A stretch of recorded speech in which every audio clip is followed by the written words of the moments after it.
नमस्कार मंडळी, मी दिव्या तुम्हा सर्वांचे खूप खूप स्वागत करते माझ्या यूट्यूब चॅनलमध्ये।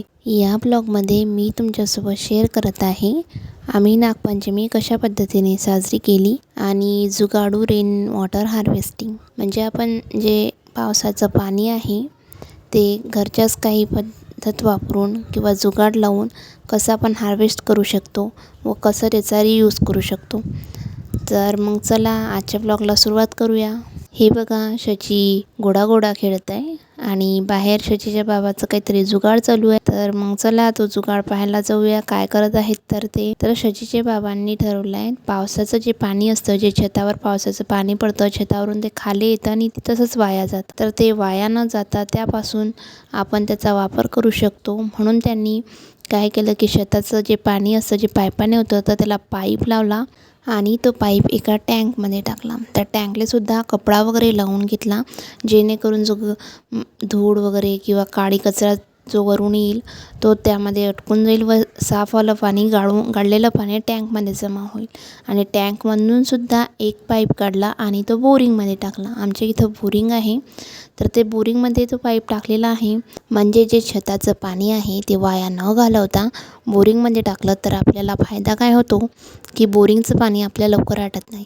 आमच्या भागामध्ये उन्हाळ्यामध्ये खूप प्रॉब्लेम होतात, बोरिंगचं पाणी लवकर आटून जातं आणि असं सुद्धा पाणी मिळत नाही। आता तरी खूप प्रमाणात समजा हे प्रॉब्लेम कमी झाले, पण आधी तर महिना 2 महिने उन्हाळ्यात आम्हाला पाणी भेटायचं नाही। म्हणून यांनी हा जुगाड लावला आणि पावसाच्या पाण्याचा वापर करून घेतला। तर तुम्ही सुद्धा असं काहीतरी नवीन करून बघा आणि जे पावसाचं पाणी आहे ते वाया न घालवता आपल्या जिथं काहीतरी जुगाड करून पावसाच्या पाण्याचा रियूज करा, जेणेकरून आपल्याला पुढे पाणी टंचाईला आळा घालता येईल। चला तर आता नागपंचमीच्या पूजेला सुरुवात करूया। सर्वसाधारणपणे आपण जसं पूजेचे ताट काढतो तसंच इथं पण काढायचं आहे। त्यामध्ये आपल्याला दिवा, फुलवात, कापूर, अगरबत्ती, हळदी कुंकवाचा करंडा, फुलं आणि प्रसादासाठी साखर असं आपण सर्वसाधारण जसं काढतो प्रत्येक पूजेला तसं काढायचं आहे।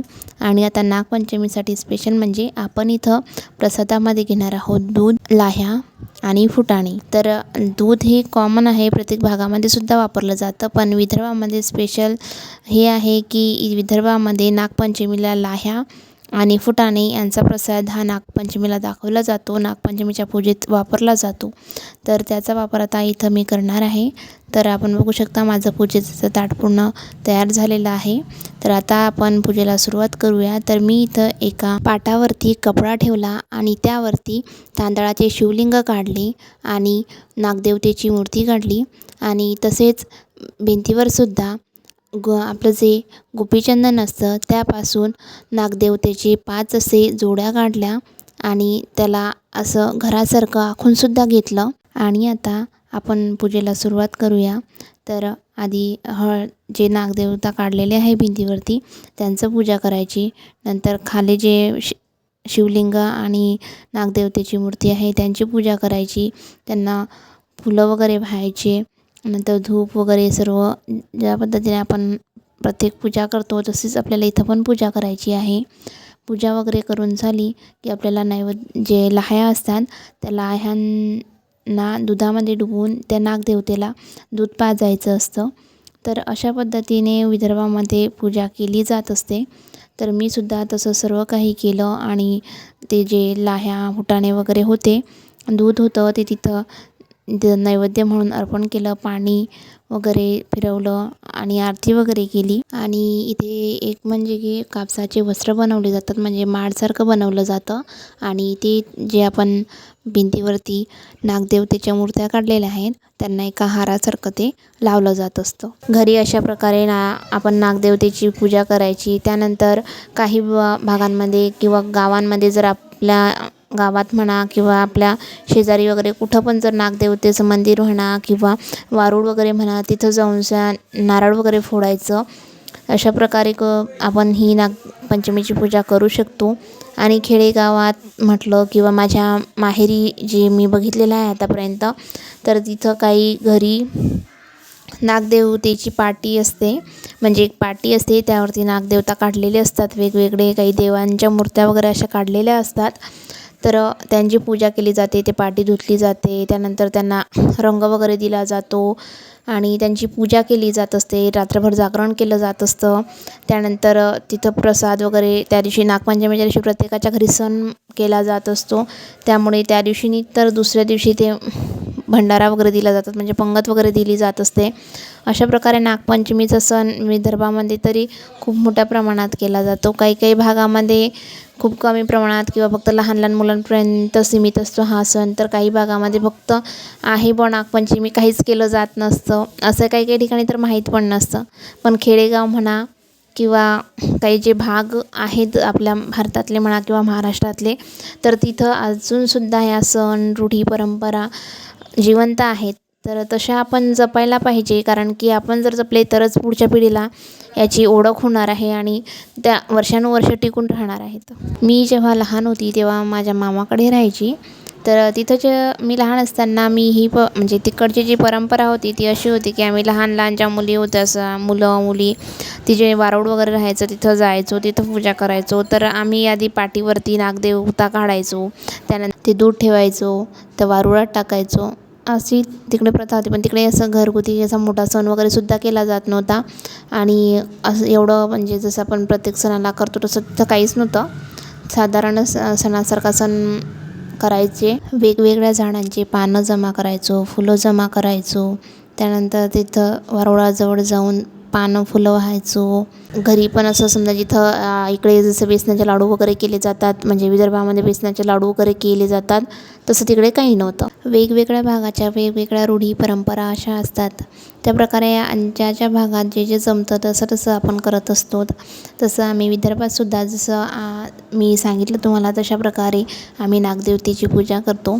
आणि माझ्या माहेरी म्हणजे माझ्या आईकडे मी सांगितलं त्याप्रमाणे जी पाटीची वगैरे पूजा केली जात असते, ती पूर्ण गावातून आमच्या म्हणजे माझ्या आईच्या गावामध्ये 2-4 ठिकाणी आहेत, तर आम्ही तिथंसुद्धा जात असतो. तर हे बघा, आता मी माझ्या घरची पूजा वगैरे आटपून घेतली आणि आता स्वयंपाक वगैरे केला आणि जेवण वगैरे केलं.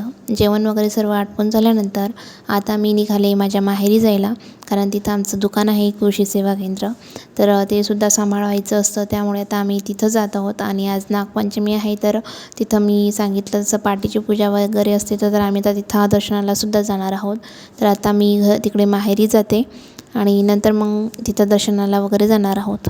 तिथे 2 पाट्या आहेत ज्या ओळखीच्या आहेत आणि जिथं मी जात असते हमेशा. ते एक आहेत नागदेवतेची आणि एक आहे नागिनची. तर अशा 2 तिथं आहेत. तर हे घरगुतीच आहेत. एका ठिकाणी असं छान असं मंदिर वगैरे बांधलेलं आहे आणि एका ठिकाणी घरामध्येच आहेत. तर दोघी ठिकाणी तिथं पूजा वगैरे केली जात असते. रात्रभर गोंधळ वगैरे असतो आणि गोंधळ मला ते एक आवडलं त्यांचं, की ते मी व्हिडिओमध्ये घेतलं नाही आहे, कारण मी गेले तेव्हा तिथं नव्हतं तसं.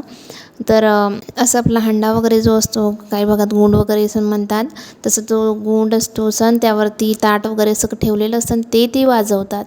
तर त्यांचे ते जे त्यांना ठावा की असं काहीतरी म्हणत असतात, नेमकं मला माहिती नाही काय म्हणतात, तर पण ते होतं वाजवायला असं. आणि रात्रभर ते वाजवून गोंधळ वगैरे गाणे वगैरे म्हटले जात असतात आणि त्यानंतर सकाळी सकाळी 3-4 वाजता असं ते आरती वगैरे करतात. तर असं प्रत्येक जे जिथं जिथं ज्यांच्या घरी ते पाटी आहे तिथं ते पूजा करतात आणि तशी आरती वगैरे आणि गोंधळ वगैरे असं सर्व कार्यक्रम केला जात असतो. चला, तर आता आम्ही घरी पोहोचलेली आहे आणि आता आम्ही दर्शनाला जात आहोत. तर आता आम्ही सर्वात आधी नागदेवतेच्या दर्शनाला जाणार आहोत. हे बघा, आपण बघू शकतात, हे नागदेवतेची पाटी आहे आणि हे बघा तिथं सर्व कसं प्रसाद वगैरे ठेवलेले आहे. आणि हे बघा, हे शजीचे बाबा आहेत, त्यांना ते पिवळा धागा बांधत आहेत तिथले बाबा. तर हे याला पिवतं म्हटलं जात असतं. साधाच दोरा असतो, त्याला हळदीमध्ये भिजवून घेतलेला असतो आणि ते प्रत्येक माणसाला बाईला बांधला जात असतो. तर त्याला पिवतं असं म्हटलं जात असतं. तर हे जे पिवतं आहे हे आता नागपंचमीला बांधलं जात असतं आणि हे आपले जेव्हा बैलपोळा येतो ना, तेव्हा बैलपोळ्याच्या दिवशी ते सोडून टाकत असतात. तर असं हे पिवत्याची एक प्रथा आहे या भागामध्ये, जे बांधत असतात. हे बघा, आता आमचं नागदेवतेचं दर्शन घेऊन झालेलं आहे. आता आम्ही जात आहोत नागदेवीकडे.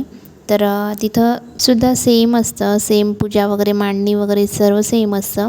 फक्त पाटीमध्ये थोडा फरक असतो. देवतेची पाटीवर नागदेवीची पाटी वेगवेगळी असते.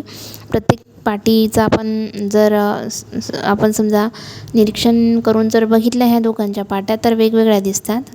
तर नागदेवीची पाटीमध्ये डोळदेव वगैरे हे ते वेगळं आहे आणि या पाटीमध्ये पण थोडंसं वेगळं वाटतं. पण एवढी पूजा वगैरे आहे तर आम्ही आणि गर्दीसुद्धा खूप होती तर काही जास्त निरीक्षण वगैरे करता नाही आलं. तरीसुद्धा आम्ही ते दोघांचे व्हिडिओ वगैरे घेतले आणि फोटोसुद्धा काढले थोडेफार. अशा प्रकारे आम्ही आमची नागपंचमी साजरी केली.